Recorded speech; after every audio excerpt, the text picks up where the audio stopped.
우리 다 같이 예수 위하여 찬양하심으로 주일 예배를 하나님께 드리겠습니다.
전능하사 천지를 만드신 하나님 아버지를 내가 믿사오며 그 외아들 우리 주 예수 그리스도를 믿사오니 이는 성령으로 잉태하사 동정녀 마리아에게 나시고 본디오 빌라도에게 고난을 받으사 십자가에 못 박혀 죽으시고 장사한 지 사흘 만에 죽은 자 가운데서 다시 살아나시며 하늘에 오르사 전능하신 하나님 우편에 앉아 계시다가 저리로서 산 자와 죽은 자를 심판하러 오시리라.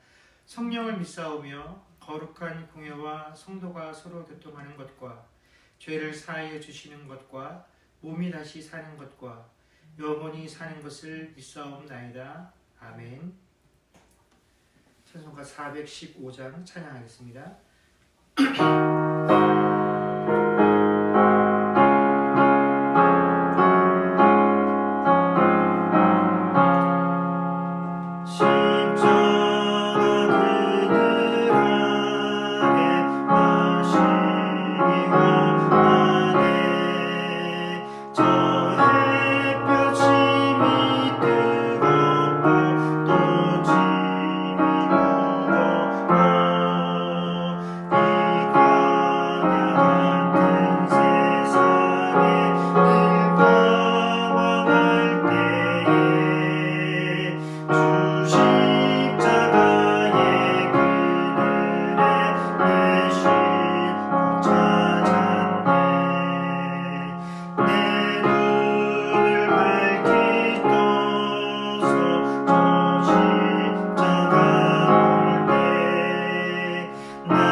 이번 주간에는 저희가 다 같이 주기도문으로 함께 하나님께 기도하는 주간입니다.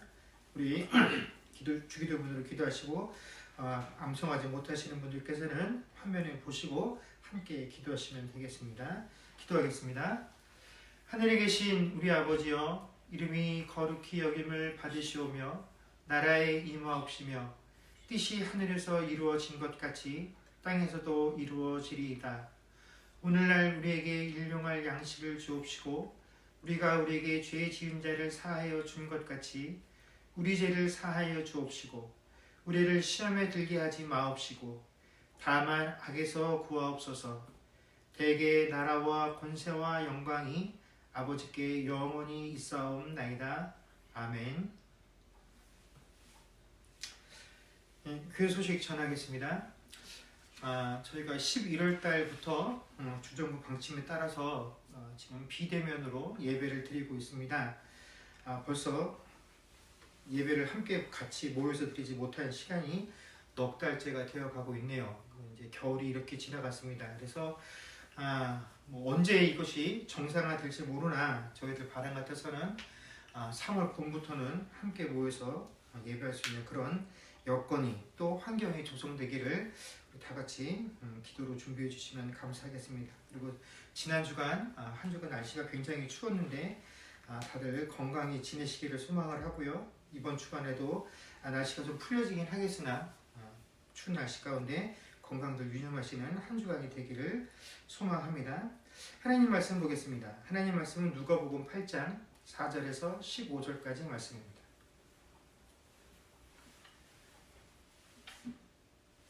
누가복음 8장 4절에서 15절까지 말씀을 제가 공독하겠습니다.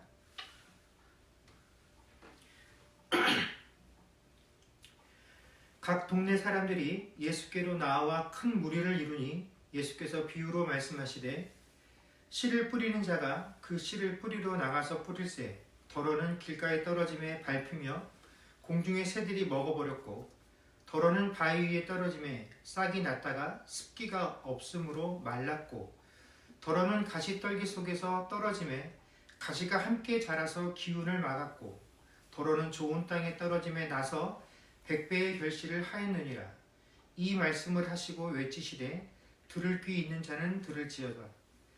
제자들이 이 비유의 뜻을 물으니 이르시되 하나님 나라의 비밀을 아는 것이 너희에게는 허락되었으나 다른 사람에게는 비유로 하나니 이는 그들로 보아도 보지 못하고 들어도 깨닫지 못하게 하려 함이라. 이 비유는 이러하니라. 씨는 하나님의 말씀이요 길가에 있다는 것은 말씀을 들은 자니 이에 마귀가 가서 그들이 믿어 구원을 얻지 못하게 하려고 말씀을 그 마음에서 빼앗는 것이요 바위 위에 있다는 것은 말씀을 들을 때에 기쁨으로 받으나 뿌리가 없어 잠깐 믿다가 시련을 당할 때에 배반하는 자요 가시떨기에 떨어졌다는 것은 말씀을 들은 자이나 지내는 중 이생의 염려와 재물과 향락의 기운이 막혀 온전히 결실하지 못하는 자요 좋은 땅에 있다는 것은 착하고 좋은 마음으로 말씀을 듣고 지켜 인내로 결실하는 자니라. 아멘. 오늘 저희가 읽었던 이 본문의 내용은 누가복음 외에도 마태복음과 마가복음에도 등장하는 유명한 비유입니다. 그래서 각 복음서에 있는 이 비유를 살펴보게 되면 약간씩 차이는 있지만 그 내용에는 크게 다르지 않고 동일한 내용들을 담고 있죠. 이 예수님께서 비유만 말씀하셨을 때에도 이 비유의 뜻이 무엇인지 미루어 짐작하는데 전혀 어려움이 없는 아주 쉬운 비유입니다. 그리고 나서 예수님께서 11절에서부터는 아주 친절하게 그 내용이 뭐다라고 정확히 설명을 해주셨기 때문에 우리가 이 비유의 내용을 놓고 이 뜻이 뭐다라고 더 이상 설명할 필요도 없을 만큼 이 비유는 그것이 의미하는 것들이 정확합니다. 우리는 이 비유를 그래서 어떻게 받아들이냐면 하나님의 말씀이 선포되어지고 전달되었을 때에 그 말씀을 받아들인 자들이 어떻게 반응하는지를 보여주는 것이다 라고 생각들을 합니다. 그래서 첫 번째 경우에 길가에 뿌려졌다라는 것은 말씀이 전파가 되었지만 그 말씀을 거부한 비신자에 해당되는 경우고 나머지 세 가지는 말씀을 받아서 믿기는 했는데 결국에는 시간이 지나면서 그 신자들마다 그 신앙의 수준에 따라서 배신하는 자들이 생기게 되고 마지막까지 믿은 사람들만 그 신앙의 성숙과 그 신앙의 깊이에 따라서 뭔가 보상을 받게 될 것이다 라는 내용으로 이 의미를 이해를 하고 있습니다. 그러다 보니까 이 신자들이 이 본문을 대할 때 관심을 가지는 내용이 뭐냐면 내가 어떻게 하면 바위 위에 떨어진 씨앗이 되지 않을 것인가, 혹은 이 가시덤불이 가득한 이런 밭이 되지 않고 좋은 땅과 같은 밭이 되어서 내 인생에 얼마나 많은 결과를 만들어낼 수 있을 것인가에 초점을 맞춰서 이 말씀을 보게 됩니다. 그러다 보니까 항상 결론이 어디에 이르게 되냐면, 그래, 결국에는 이 씨를 받는 밭이 좋아야 한다. 그러니 나도 좋은 땅이 되자라는 결론으로 항상 도달하게 되는데, 결국은 우리가 이 복음, 오늘 들었던 이 말씀을 이런 식으로 이해하고 결론에 도달하게 되는 이 시도 자체가 오늘 예수님께서 10절에 말씀하신 것처럼 너희가 보아도 보지 못하고 들어도 깨닫지 못한다라고 하는 그 결과를 만들어내는 그런 결과에 도달하게 된다라는 것입니다. 우리가 이 비유를 대할 때 한 가지 먼저 해결해야 할 일이 있습니다. 그게 뭐냐면 우리 마음속에 새겨져 있는 이 세 가지 밭의 경우, 이 밭이 의미하고 있는 그 이미지들을 우리 머릿속과 우리 마음속에서 지워버려야 됩니다. 이 바위가 가득하다라는 밭은 어떠한 의미가 있는 것이고 가시덤불이 가득한 밭은 어떤 의미가 있었대. 그래서 결과가 어떻대.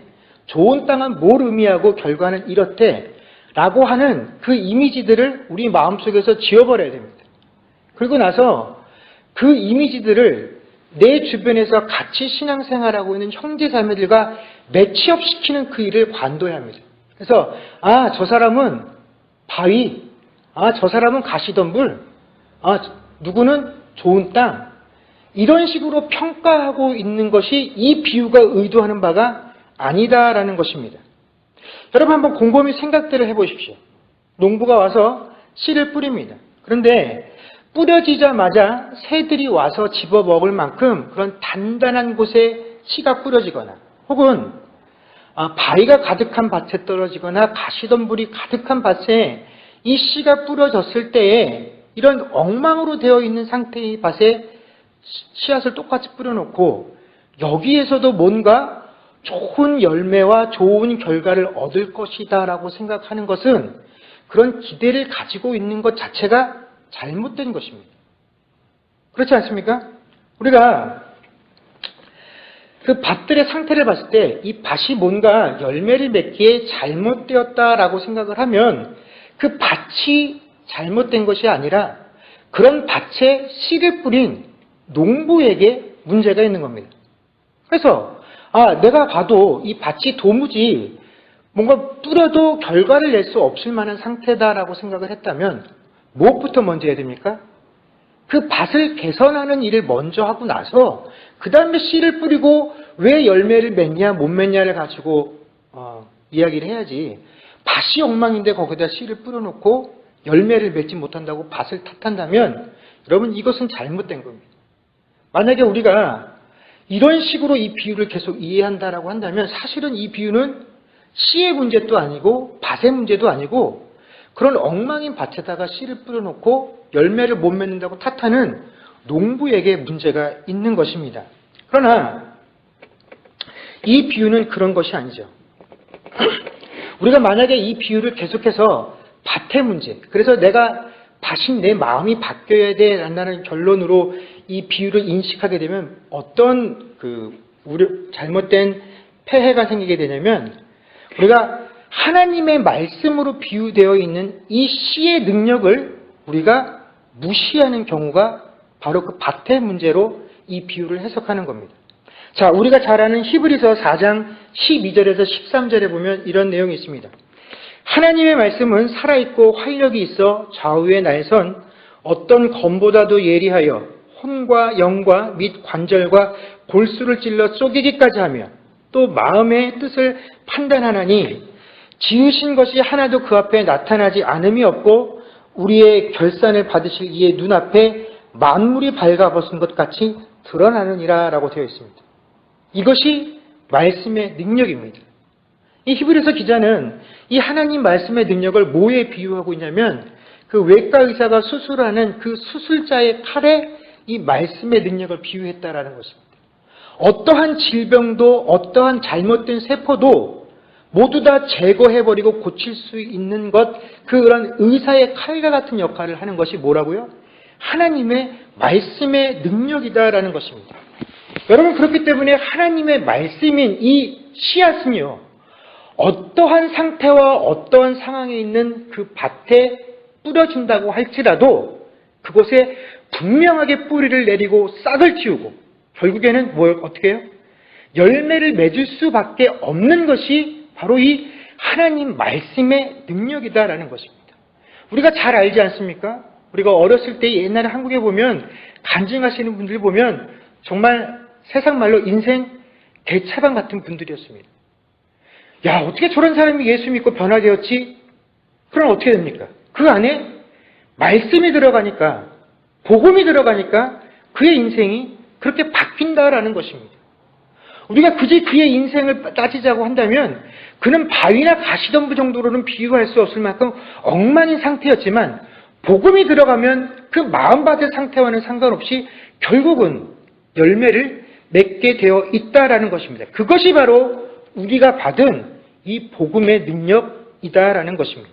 밭의 상태는 전혀 중요하지 않다라는 것이죠.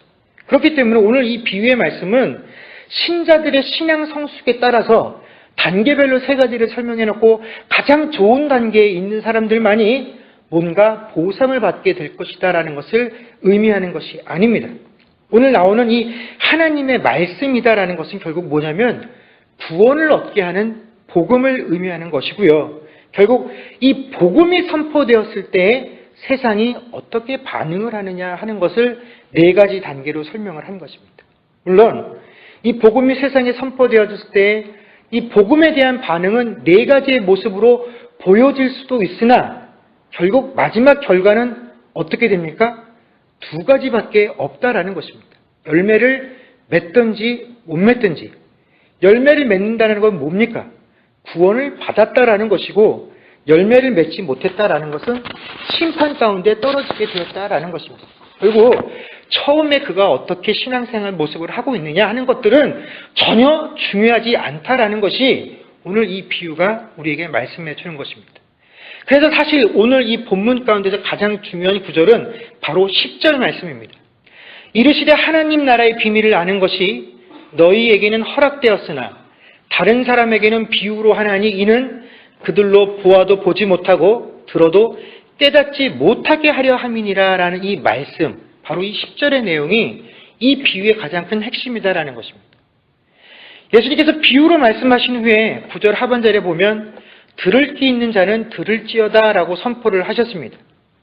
우리가 이 구절만 놓고 보면 앞에 예수님께서 비유로 하신 그 말씀의 내용이 너무나 중요한 내용이기 때문에 그 내용을 굉장히 강조하신 것이다 라는 생각을 할 수 있습니다. 그런데 우리가 얼핏 생각할 때는 이게 너무 중요하니까 예수님께서 우리의 귀를 바짝 열고 이 말씀을 잘 들어라 하시는 것 같은데 나중에 제자들이 이 비유의 뜻을 물어보니까 예수님께서 뭐라고 말씀하시냐면 이 비유를 아는 것이 하나님 나라의 비밀을 아는 것이 너에게는 허락되었다라고 말씀하시면서 결국 뭡니까?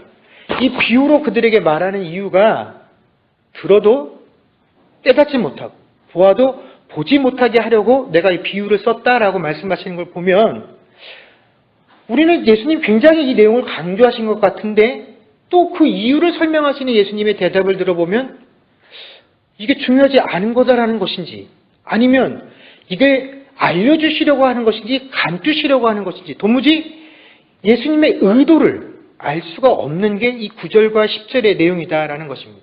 그러다 보니까 우리가 이 땅에 뿌려진 이 씨앗의 비유들을 대할 때 이 비유의 내용들에 대해서 굉장히 헷갈리게 되고 그 의도를 혼란스러워하게 된다라는 것입니다. 그런데 이 비유의 핵심은 이 비유가 가르치고 있는 내용이 아니라 예수님께서 이 비유를 사용하신 의도에 있다라는 것입니다. 여러분 같은 내용을 기록하고 있는 마태복음 13장 10절에 보면 예수님께서 비유로 말씀하신 이후에 제자들이 예수님께 이렇게 물어봅니다. 예수님, 왜 그들에게 비유로 말씀하셨습니까? 라고 하시니까 예수님께서 대답을 하시는 내용은 오늘 읽었던 10절과 같죠. 제자들이 예수님께 왜 예수님 비유로 말씀하셨습니까? 라고 한 그 질문의 의도는 왜 하필이면 이렇게 어렵게 말해서 듣는 사람들이 혼란스럽게 만들었습니까? 하는 그런 의도에서 질문한 게 아니다라는 것입니다. 자, 예수님께서 일반 대중들에게 하나님 나라의 비밀을 전하실 때 어떠한 방식으로 이 비밀을 알리셨냐면 선포의 방식을 쓰셨다라는 것입니다. 우리가 설교라고 말하는 그런 방식을 사용하셨죠. 대표적인 게 우리가 알고 있는 산상수훈이 그렇습니다. 그래서 예를 들면 예수님께서 일반 대중에게 말씀을 선포하신 방법은 이런 식입니다. 마태복음 6장 1절에서 4절을 보면 사람에게 보이려고 그들 앞에서 너희 의를 행하지 않도록 주의하라. 그리하지 아니하면 하늘에 계신 너희 아버지께 상을 받지 못하느니라. 그러므로 구제할 때에 외식하는 자가 사람에게 영광을 받으려고 회당과 거리에서 하는 것 같이 너희 앞에 나팔을 불지 말라. 진실로 너희에게 이르노니 그들은 자기 상을 이미 받았느니라.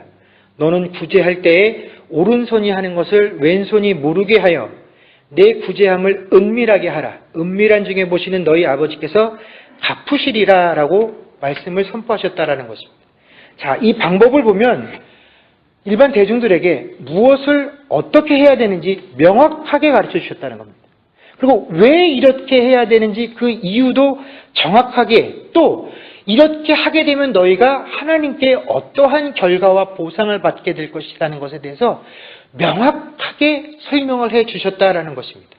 그런데 제자들하고만 계실 때에는 이렇게 말씀을 가르쳐 주시지 않으셨죠. 마태복음 8장 18절에서 22절에 보면 제자들과 대화하는 장면이 이렇게 되어 있습니다. 예수께서 무리가 자기를 에워싸는 것을 보시고 건너편으로 가기를 명하시니라. 한 서기관이 나와 예수께 말씀하되 선생님이여 어디로 가시든지 저는 따르리이다. 예수께서 이르시되 여우도 굴이 있고 공중에 새도 거처가 있으되 인자는 머리 둘 곳이 없다 하시더라 라고 되어 있습니다. 자, 이 마태복음 8장 20절의 내용이 어렵습니까? 이겁니다. 예수께서 이르시되 여우도 굴이 있고 공중의 새도 거처가 있으되 인자는 머리 둘 곳이 없느니라.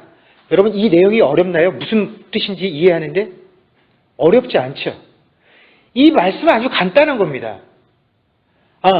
동물들도 결국에는 집에 돌아가서 쉴 곳이 있는데 예수님을 따라간다는 그 길, 내가 가는 그 길은 그렇게 평안을 줄 수 있는 길이 아니다라는 그것을 의미하는 것이 이 마태복음 8장 20절의 내용입니다.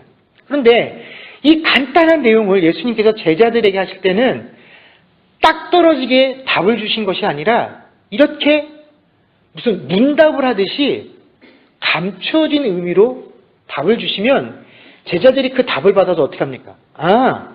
그 답 속에서 내가 그러니까 어떻게 해야 되는구나. 해야 할 일을 스스로 선택해서 결정하도록 하시는 방법이 이 비유를 제자들에게 사용하시는 의도였다라는 것입니다. 자, 그렇기 때문에 비유를 사용했다라는 것은 예수님과 제자, 스승과 제자들 사이에만 이루어지는 독특한 교육 방법이 비유였다라는 것이죠. 이것은 동서양을 막론하고 그 유명한 스승들이 제자들을 교육시키는 아주 탁월한 방법이었습니다. 그래서 우리가 보면 공자왈, 맹자왈 하는 그런 책들 있지 않습니까? 그 책들이 다 뭡니까? 그 공자와 맹자가 자기 제자들하고 이런 식으로 선문답을 한 내용들을 쭉 모아놓고 그 제자들이 깨달은 바를 적어 놓은 책들이 바로 그런 책들이다라는 것입니다. 그런데 갑자기 예수님께서 이렇게 제자들만을 훈육시키는 방법이었던 이 비유를 이제 제자들뿐만이 아닌 말씀을 듣고 있는 모든 사람들에게 사용을 하셨다라는 것입니다. 그러니까 제자들이 예수님께 왜 비유로 말씀하십니까? 예수님 이 비유의 뜻을 우리에게 얘기해 주세요 라고 하는 그 시도는 뭐냐면 이겁니다. 예수님, 지금 이 예수님 비유를 들었던 모든 사람들이 다 예수님 제자인 겁니까? 라고 물어본 것이고, 지금 말로 하면 뭐냐면 하나님, 지금 이 안에서 예배 드리고 있는 이 사람들이 다 죽으면 나중에 천국 갑니까? 천국 갈 수 있는 겁니까? 예수 믿으면 다 천국 가는 겁니까? 라고 질문을 한 것과 똑같은 상황이다라는 것입니다. 그래서 이런 제자들의 의문에 대해서 예수님께서 대답을 해 주신 것이죠. 그리고 제자들에게 아주 중요한 부분을 정정해 주신 겁니다. 뭐라고요? 하나님 나라의 비밀을 아는 것이 너희에게는 어떻게 됐다고 합니까? 허락되었다라고 예수님께서 말씀을 해 주신 것입니다. 이것은 예수님께서 이 땅에 오신 목적과 이유, 또 이 땅에서 행하시는 모든 사역들의 그 의미하는 것들이 무엇인가를 가르쳐 주시는 아주 중요한 내용입니다. 우리가 이 부분을 잘 이해하지 못하게 되면 기독교도 세상에 있는 다른 종교들과 전혀 다를 바가 없다라는 것입니다. 예수님께서 이 땅에 오셔서 우리에게 보여주시고 가르쳐 주시고 세워주시려고 하는 것들은 뭡니까? 하나님의 나라입니다.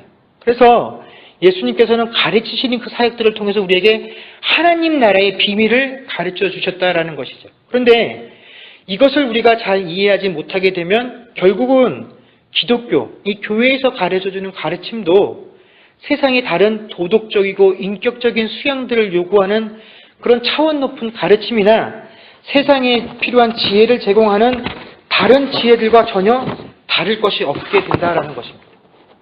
여러분, 세상은 이 기독교라는 단체 종교를 사랑과 희생의 종교로 인식을 합니다. 그래서 예수님 하면 가장 먼저 떠오르는 것이 뭐냐면 사랑이다라고 이야기들을 합니다. 예수님의 가치와 의의를 사랑에 두고 있습니다. 예, 맞습니다. 그러나 정답은 아닙니다. 여러분, 이 땅에 오셔서 예수님께서 우리에게 가르치시고 또 보여주시려고 했던 것은 사랑과 헌신이 아닙니다. 예수님께서 이 땅에 오셔서 우리에게 보여주시고 가르쳐주시고 세우려고 하셨던 것은 하나님 나라라는 것입니다. 하나님 나라가 어떤 것인지를 가르쳐 주시는데 이 하나님의 나라가 세워지고 하나님의 나라가 통치되어지는 방법은 세상 권세들과 같은 그런 방법이 아니라 사랑과 헌신과 희생이라는 방법으로 이 나라가 다스려지고 세워지게 될 것이다 라는 것을 몸으로 보여주신 것이지 예수님께서 우리에게 가르쳐 주시려고 하는 내용이 사랑과 희생과 헌신과 겸손의 모습들이 아니다라는 것입니다. 그런데 그 하나님의 나라의 비밀을 아는 것, 바로 이 사실, 지금 제가 여러분들에게 말한 것, 예수님이 이 땅에 와서 우리에게 보여주시려고 하는 것은 사랑이 아니라 하나님의 나라입니다 라고 하는 이런 사실들을 아는 것, 이게 듣는다고 모든 사람들이 아는 것이 아니라 그 하나님 나라의 비밀을 아는 것들이 허락되어진 사람들만 이것을 듣고 어떻게 해요? 깨달을 수 있다라는 것입니다. 그런데 이 방법이 예수를 믿고 그분을 통해서 구원받는 것으로 이루어지는 것인데 이것이 자신이 되고 싶다거나 혹은 노력으로 이루어지는 것이 아니라 하나님이 어떻게 해요? 한 명 한 명 너는 허락되어진 존재야 라고 한 사람들만 이 사실을 믿고 수납할 수 있다라는 것입니다. 그래서 지금 예수님 곁에서 이 질문을 하고 있는 이 제자들의 심성이 이건 겁니다. 나는 지금 예수님께서 우리에게 전하시고 있는 내용들이 확실하게 뭘 의미하는지는 잘 모르겠어. 근데 그래도 내가 예수님의 제자라고 여길 따라다니고 있으니까 언젠가는 내가 이 예수님의 가르침을 따라간 그것을 어떠한 식으로라도 보상을 받을 수 있을 것이야 라고 생각을 했다라는 것입니다. 그것이 언제일지는 모릅니다. 그러나 그들이 그렇게 느낄 수 있었던 이유는 뭐냐면 자기 자신을 예수님의 제자라고 느꼈기 때문에 그렇습니다. 자기들이. 근데 내가 예수님의 제자인 것을 무엇으로 확인을 했냐면 예수님께서 일반 대중들에게 말씀을 선포하셨는데 우리들끼리만 있을 땐 비유라는 방법을 통해서 말씀하시는 그 과정을 통해서 나는 예수님의 제자구나. 그리고 나는 이 길을 따라가게 되면 언젠가는 보상을 받게 될 것이야 라고 생각을 했는데 지금 자신들이 가지고 있었던 기준이 어떻게 된 겁니까? 무너져 버리게 된 겁니다. 나는 이른 새벽부터 밤 늦은 시간까지 예수님과 함께 지내고 그분의 수발을 들고 있는 제자인데 자기 집에 가서 편안히 다다가 말씀 전하실 때만 쏙 왔다가 듣고 가는 저 사람들에게도 비유로 하시다니 저 사람하고 내가 똑같다고? 그래서 이게 뭐가 잘못됐다라고 제자들이 지금 왜 저 사람들에게도 비유로 말씀하십니까? 내 특권이 빼앗겼습니다. 라고 얘기를 했더니 예수님께서 말씀하신 겁니다. 야, 비유는 특권이 아니야. 비유로 말씀을 들었다라는 것이 너희가 내 제자된 증거가 아니야. 비유는, 그 비유라는 방법은 너희가 말씀을 듣고 잘 깨달을 수 있는 방법이기도 하지만 저 사람들처럼 듣고 그냥 돌아가 버리면 오히려 들어도 깨닫지 못해서 오히려 하나님 나라의 비밀을 더욱더 막게 되는 그런 결과들을 초래할 수도 있어. 이 비유는 그것과는 아무런 상관이 없단다. 지금 너희가 내 제자가 된 것은 어떻게? 하나님께서 너희에게는 그 비밀을 아는 것을 허락하셨기 때문에 된 것이란다. 얘들아, 구원을 받은 것은 전적인 하나님의 은혜야. 너희들의 반응에 따라서 이것이 된 것이 아니야 라고 말씀을 해주시는 것이 바로 이 10절의 내용이다라는 것입니다. 여러분, 아브라함과 다윗을 한번 보십시오. 여러분, 그들의 인생이, 삶의 모습들이 우리가 좋은 땅이라고 표현할 만한 그런 모습들을 가지고 살았습니까? 그래서 그들이 구원을 얻었습니까? 그렇지 않습니다. 그들의 인생이야말로 정말로 바위가 가득 들어있는 가시덤불이 굴러다니는 그런 밭과 같은 상태들이었습니다. 끊임없이 사단의 유혹을 받았고 심지어 그 유혹에 넘어가서 천인 공노할 만한 죄를 지었던 자들입니다. 그럼에도 불구하고 그들은 구원을 받았다라는 것입니다. 그런 인생을 살았지만 아브라함은 믿음의 조상이다라는 칭을 받았고 또 다윗은 하나님의 마음에 합한 자라는 칭호를 받을 수 있었던 것은 그들의 마음밭이 좋은 밭이었기 때문이 아니라 하나님께서 그들을 구원받은 자로 어떻게 해요? 허락하셨기 때문에 그들의 인생과 그들의 삶을 그런 칭호를 받을 만한 것으로 허락을 해주셨기 때문에 그들의 삶이, 그들의 인생이 그런 칭호를 받을 수 있었다라는 것입니다. 여러분, 우리는 자꾸 지금 우리의 처지와 우리의 상황들을 보면서 이 믿음밭의 상태를 확인하려고 합니다. 그런데 그렇게 우리의 밭을 평가해서는 안 됩니다. 왜냐하면요, 여러분, 우리가 죽는 날 동안 아무리 내가 노력하고 애써도 하나님 앞에서 내 스스로 내 마음밭이 좋은 땅이었습니다라고 말할 수 있는 그런 시간은 여러분 몇 시간도 채 되지 않습니다. 우리는 끊임없이 하나님 앞에서 내 마음밭이 바위가 가득한 곳이요 가시덤불이 굴러다니는 그런 마음밭이었다라고 밖에 할 수가 없다라는 것입니다. 그런데도 하나님께서 그런 내 심령 가운데 하나님의 말씀인 이 씨앗을 심으시고 결국 그 씨앗을 통해서 어떻게 해요? 열매를 맺게 하신다라는 것은 이 좋은 땅이라는 것이 나의 능력을 의미하는 것이 아니다라는 것입니다. 우리가 무슨 좋은 옥토에다가 어떤 씨라도 뿌리면 좋은 열매를 맺는 것과 같이 좋은 밭이 되는 것이 내 인생에 풍성한 열매를 맺는 것으로 생각하지만 결코 우리의 능력을 의미하는 것이 좋은 땅이 아닙니다. 여러분, 좋은 땅의 특징이 뭡니까? 15절에 보면 좋은 땅에 있다는 것은 착하고 좋은 마음으로 말씀을 듣고 지키어 인내로 결실하는 것이다 라고 되어 있습니다. 결국 뭡니까? 하나님, 내 마음밭은 이렇습니다. 나는 바위가 가득 차 있어요. 하나님이 나에게 그 말씀의 씨앗을 뿌려주셨지만 내 상태는 그것을 오래 담아두고 키울 수 있을 만한 그런 역량이 못 됩니다.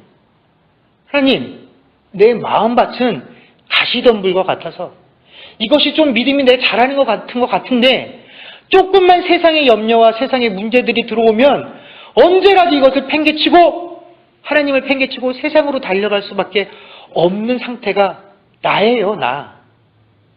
그러나 이 마음밭, 내 상태하고는 상관없이 일단 하나님이 내 안에 심으신 이 말씀이 능력이 있고 힘이 있어서 어떠한 상황과 어떠한 척박한 상황 속에서도 결국에는 뿌리를 내리고 싹을 틔우고 100배의 열매를 맺으실 것을 내가 믿고 확신합니다. 비록 그 순간까지 내 마음밭에 가득한 이 바위, 이 가시덤불을 바라보면서 나는 날마다 눈물을 흘리겠죠. 그러나 나는 소망합니다. 그러나 나는 기대합니다. 그래서 좋은 땅은 뭡니까? 인내로 결실하는 자라라고 얘기한 겁니다. 여러분, 좋은 땅에 뭐라도 뿌리고 좋은 거 맺는 거 그거 누가 못합니까? 좋은 땅은 모든 것이 이미 비료 뿌리고 퇴비돼서 좋은 그런 상태를 의미하는 것이 아니라 척박한 그 상태에서 내가 인내할 수 있는 그 말씀이 결국에는 100배의 열매를 맺을 것이다라는 사실을 기대하고 소망하는 그 인내를 가지고 있는 그것이 바로 좋은 땅의 모습이다라는 것입니다. 여러분, 이 세상에 복음의 씨들이 뿌려졌습니다. 그러나 그것이 열매를 맺는 것은 오직 허락된 사람들 뿐이다라는 것입니다. 그렇게 그것은 은혜요, 선물입니다. 여러분, 우리가 여전히 우리의 삶을 가득 채우고 있는 이 돌짝들과 이 가시덤불을 바라보게 되면 이것들을 내가 살면서 내가 신앙생활을 한다고 하면서도 이것도 하나 내가 제대로 관리를 못하나? 이것도 내 마음밭에서 치우지 못하나? 하고 이 치우지 못하는 내 모습들을 보면서 무기력감들을 느끼게 됩니다. 그러나 그럴 필요 없습니다.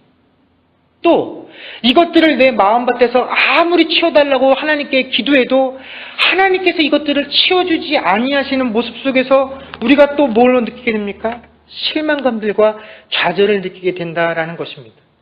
그러나 여러분, 그것들을 치우려고 하지 마십시오. 왜냐하면 하나님께는 그 가시덤불이 문제가 되지 않습니다. 하나님께는 그 돌짝들이 문제가 되지 않습니다. 하나님께서 우리 안에 심겨주신 그 하나님의 말씀의 능력들은 내 안의 상태가 어떠인지와는 상관없이 결국에는 열매를 맺을 것이기 때문에 그렇다라는 것입니다. 단지 우리에게 필요한 것은 결국에 그것들이 100배의 열매를 맺기까지, 그것을 우리의 눈으로 확인하기까지 많은 인내의 시간들이 필요하다라는 사실을 우리가 그것을 인정하는 것, 그것입니다. 지금 우리는 무슨 시간을 보내고 있는 겁니까? 그것들이 열매를 맺기까지 인내의 시간들을 보내고 있는 것입니다. 여러분, 비록 그 인내의 시간들이 분명히 힘들기는 하지만 하나님께서 우리에게 허락하신 그 하나님 나라의 비밀, 그것들이 허락되어진 자가 나라는 사실, 그리고 그런 자들만이 누릴 수 있는 소망, 그래, 내 삶은 결국에는 100배의 열매를 맺을 수 있다라는 그 소망과 그 기쁨, 그 자유들을 온전히 여러분들의 삶 가운데서 누리며 살 수 있기를 주의 이름으로 간절히 축원합니다. 기도하겠습니다.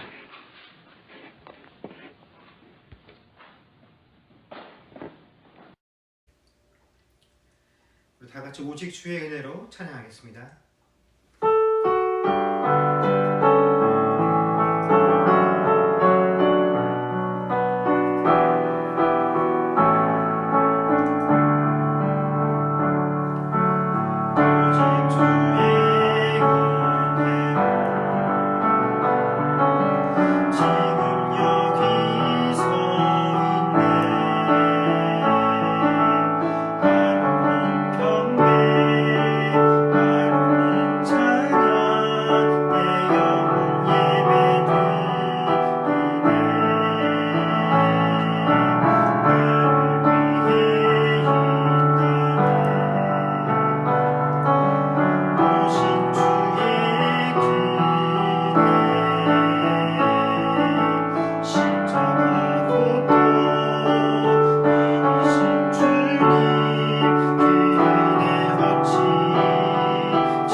기도하겠습니다. 지금은 우리 주 예수 그리스도의 은혜와 하나님 아버지의 크신 사랑과 성령님의 교통하심과 충만케 하는 역사가 이제 이 땅의 모든 것들을 주관하시는 그 복음의 능력에 힘입어 살기로 고백하는 주의 백성들과 그들의 가정과 사업과 자녀들과 미래와 이 교회 위에 이제로부터 영원토록 함께 있을지어다. 아멘.